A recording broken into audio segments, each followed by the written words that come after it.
She picked up her tray and headed toward the trash can, desperate to get out of the cafeteria.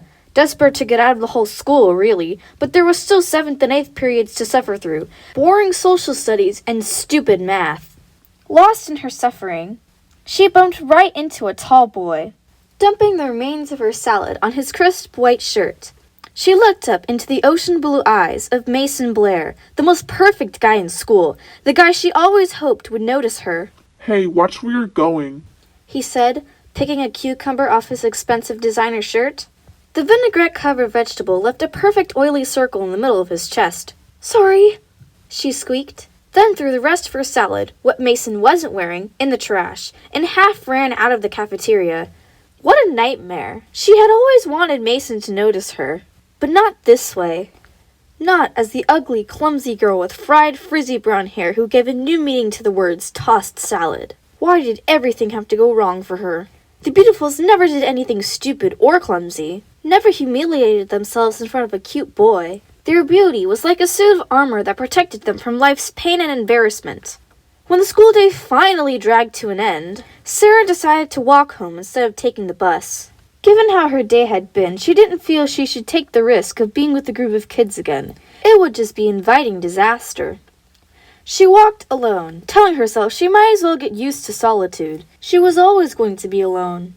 She passed the Brown Cow, an ice cream stand where the Beautifuls went with their boyfriends after school, laughing as they sat together at picnic tables, sharing milkshakes or sundaes.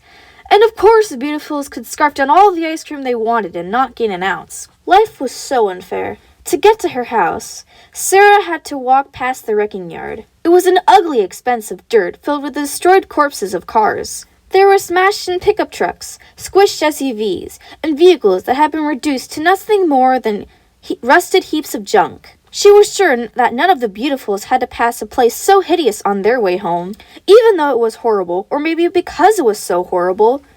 She couldn't help looking at it when she passed by. She was like a passing driver gawking at an accident on the side of the road.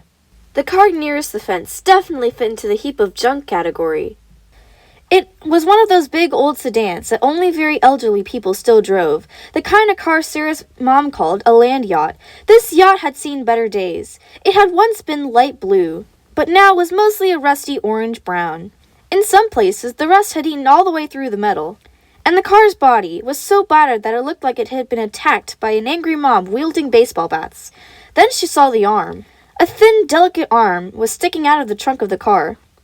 Its little white hand with fingers outstretched, like waving hello or waving for help, like someone who was drowning. Sarah burned with curiosity. What was the hand attached to?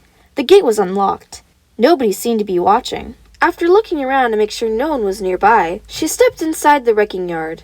She approached the old sedan and touched the arm, then the hand. It was metal from the feel of it.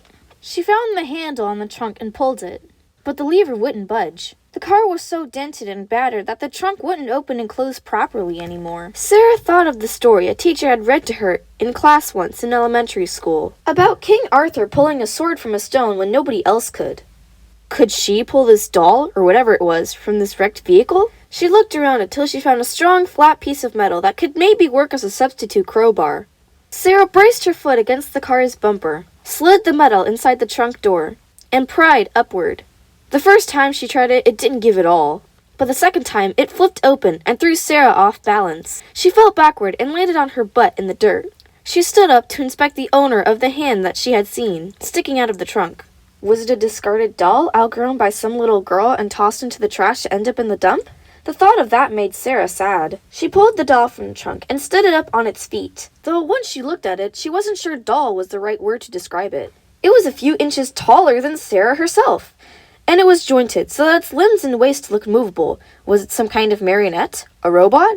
Whatever it was beautiful. It had wide, green, long-lashed eyes, pink Cupid's bow lips, and pink circles on its cheeks. Its face was painted like a clown's, but a pretty clown. Its red hair was pulled up into twin pigtails on top of its head, and its body was sleek and silver with a long neck, a tiny waist, and a rounded bust and hips. Its legs and arms were long, slender, and elegant. It looked like a robotic version of the gorgeous supermodels whose pictures hung on the walls of Sarah's room. Where did it come from? And why would someone want to get rid of such a beautiful, perfect object? Well, whoever put this thing in the dump didn't want it, then Sarah did.